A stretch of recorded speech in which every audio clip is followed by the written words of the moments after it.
हजरात, जब बच्चा पैदा होता है तो उसके कान में अजान पड़ी जाती है।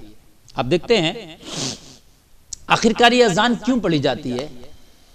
एक वजह इसकी मैं आपको बताऊंगा क्यों अजान पड़ी जाती है। वो पैदा होते ही अजान पढ़ना चाहिए, क्यों पढ़ना चाहिए? और बच्चा पैदा होते ही रोता क्यों है? ये सारी चीज मैं आपको इस अपनी तकरीर में बताने वाला हूं। हजरात, जब बच्चा दुनिया में आता है तो हदीस शरीफ में है, कुल्लु मौलूदी यूलदु अला फितरतिल इस्लाम, हर पैदा होने वाला बच्चा इस्लाम की फितरत पर पैदा होता है। हर पैदा होने वाला बच्चा मुसलमान ही पैदा होता है, लेकिन उसके वालिद जैसे होते हैं उसको वैसा बना देते हैं। वो यहूदी होते हैं, बच्चे को यहूदी, नसरानी होते हैं नसरानी, मजूसी होते हैं मजूसी, उसको बना देते हैं। खतना करना सुन्नत है, लेकिन खतना करके ही आदमी मुसलमान नहीं होता। ये सोच है लोगों की खतना करके इंसान मुसलमान होता है, ये गलत है। आप खतना ना भी करें तब भी आप मुसलमान रह सकते हैं, लेकिन खतना करना सुन्नत है, फर्ज या वाजिब नहीं है। ये नहीं है कि साहब खतने के बगैर आप मुसलमान नहीं होंगे। अब चूंकि खतना करने से डॉक्टरी फायदे भी हैं, बहुत सी बीमारियां बहुत से मर्ज दूर होते हैं उससे, इसलिए डॉक्टर्स का भी ये कहना है। अब मामला यह है कि बच्चा जब पैदा होता है तो पैदा होते ही अजान क्यों पढ़ते हैं? देखिए, जैसे ही बच्चा पैदा होता है तो हर बच्चे के साथ में एक हमजाद उसका पैदा होता है। अपनी जबान में समझिए, एक शैतान।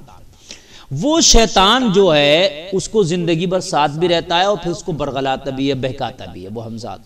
तो जैसे ही वो पैदा हुआ इस्लाम की फितरत पर, वो हमजाद, वो शैतान उस बच्चे को मारना शुरू कर देता है। यहां तक आया कि उसके पेट में मारता है कि आ गया तू अल्लाह का नाम लेने के लिए, आ गया दुनिया में अल्लाह का नाम बुलंद करने के लिए, आ गया तो दुनिया में उसकी इबादत करने के लिए। तो बच्चा उसकी तकलीफ से रोता है। तो इसीलिए जैसे ही बच्चा पैदा हो फौरन उसके कान में अजान होना चाहिए। हदीस शरीफ में है कि अजान जहां होती है और जहां तक अजान का आवाज जाता है वहां तक शैतान भाग जाता है और उसके वसवसों से इंसान महफूज हो जाता है। जब आप कान में अजान पढ़ेंगे तो बच्चा जो है शैतान के हमले से, शैतान की सख्ती और तकलीफ से महफूज हो जाएगा। इसलिए उसके कान में अजान पड़ी जाती है।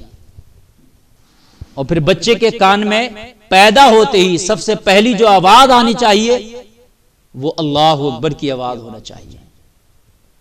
वो सबसे पहली आवाज अल्लाह की आवाज होना चाहिए, अल्लाह के जिक्र की आवाज होना चाहिए। समझ रहे हैं आप? वो दुनिया की खुराफातों की लहब लईब की आवाज बाद में बहुत से लोग क्या करते हैं, अजान पढ़ाने में कई कई दिन लगा देते हैं। और हमारे यहाँ तो देखा जाता है, वो हमारी माँ बहनें इस चीज पे ज्यादा बिलीव करती हैं। कोई बच्चा पैदा हुआ तो चाकू जरूर रखो, चाकू जरूर होना चाहिए उसके पास में, ताकि कोई शैतान और जाने क्या क्या बताते हैं कि वो उसके पास ना आ जाए, बच्चे को डरा ना दे और ये ना कर दे। अजान सबसे पहले, चाकू की उतनी जरूरत नहीं है। चलो बुजुर्गों ने कहा भाई चाकू रख दो तो भी रख दो, हम उसको मना नहीं कर रहे, उससे कोई चाकू रखने से कोई इस्लाम में मना नहीं है। ना रखोगे तब कोई कमी नहीं आ रही है, तो रखना या ना रखना वो आपके ऊपर है। लेकिन सबसे पहला जो काम है, जैसे ही बच्चा आपका पैदा हुआ था, आपने पैदा होने के बाद में बच्चे के कान में अजान दिलाना है। बहुत से लोग कई दिन लगा देते हैं, हफ्तों लगा देते हैं, अजान ही नहीं पड़ी। अच्छा, अजान पढ़ने के लिए तलाश करते हैं, कोई मौलाना मिल जाए, कोई हाफिज मिल जाए। भाई जरूरी नहीं है, अगर कोई मौलाना और हाफिज नहीं है अजान पढ़ने के लिए तो अजान तो हर मुसलमान को याद होना चाहिए। शायद आपको भी याद होगी अजान। तो आप क्या करें, वुजू करें और वुजू करने के बाद में बच्चे को गोद में लेकर आप खुद ही अजान पढ़ दें। बाप भी अजान पढ़ सकता है और भी घर का कोई फर्द अजान पढ़ सकता है। हद यह है कि औरत भी बच्चे के कान में अजान पढ़ सकती है। कोई अगर नहीं है तो औरत भी पढ़ सकती है, लेकिन सही तलफ्फुज के साथ। दाहिने कान में पहले अजान पढ़ेंगे, बाएं कान में, लेफ्ट साइड का जो कान है उसमें इकामत यानी तकबीर आप पढ़ेंगे। है वही, बस क़द क़ामतिस सलाह का लफ्ज़ उसमें ज्यादा है। तो ये मामला जो है बहुत सी जगह पर देखने में आता है कि वो मौलाना नहीं मिले, इमाम साहब नहीं मिले, उस वजह से ही ताखीर हो जाती है। तो ताखीर नहीं करना चाहिए, बल्कि अजान फौरन पढ़ना चाहिए। अच्छा, अब बच्चा पैदा हुआ और पैदा होने के बाद में दुनिया में सांस ही नहीं लिया, दुनिया में सांस ही नहीं है, इतनी मोहलत ही नहीं मिली अजान पढ़ने की, तो अब क्या उसके कान में अजान होगी या ऐसे ही दफन कर दिया जाएगा? तो अब उसके कान में अजान नहीं होगी। अगर दुनिया में आके सांस उसने नहीं ली थी, पैदा हुआ फौत शुदा, तो आप उसके कान में अजान नहीं पढ़ेंगे। और अजान ही नहीं बल्कि उसकी नमाज जनाजा भी नहीं होगी उस बच्चे की। उसको ऐसे ही कपड़े में लपेट करके कहीं कब्रिस्तान के एक कोने में उसको दफन कर दिया जाएगा। उसकी गड़ंत वगैरह नहीं की जाएगी, जो नदियों पे और जिन्हें कहां कहां उसको गड़ंत करते थे, तालाब के किनारे, नदी के किनारे, दरिया किनारे, ऐसा नहीं। उसको कब्रिस्तान के कहीं एक हिस्से में उसको दफन कर दिया जाएगा कपड़े में लपेट करके। उसकी नमाज जनाजा भी नहीं होगी और उसके कान में अजान भी नहीं होगी। लेकिन बच्चा पैदा हुआ और थोड़ी देर के लिए जिंदा रहा और अचानक बच्चा इंतकाल कर गया, फिर आप अजान ही नहीं पढ़ पाए, तो इसीलिए तो मैंने कहा कि सबसे पहला काम अजान होना चाहिए। अब बताइए, वो इंतकाल कर गया और आप अजान ही नहीं पढ़ पाए, थोड़ी देर के लिए जिया था तो अजान आप पढ़ नहीं पाए।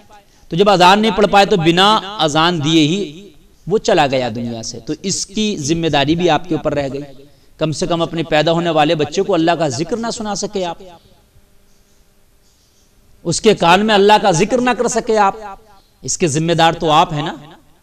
भाई मौत का क्या पता, जैसे ही पैदा सबसे पहले अजान। हाँ, बच्चा दुनिया में आया और थोड़ी देर भी जिंदा रहा, चंद भी सांसें भी ली उसने, तो यह है कि उसकी नमाज जनाजा भी होगी, गुस्ल भी होगा, और जिस तरीके से मैयत को किया जाता है, बड़ी मैयत को, दूसरी मैयत को, उसकी भी नमाज जनाजा, अगरचे दुआ अलग है उसकी नमाज जनाजा की, बड़े की दुआ अलग है, लेकिन नमाज जनाजा होगी। और उसके बाद में उसको भी कफन दफन उसी तरीके से होगा जिससे बड़े का होता है।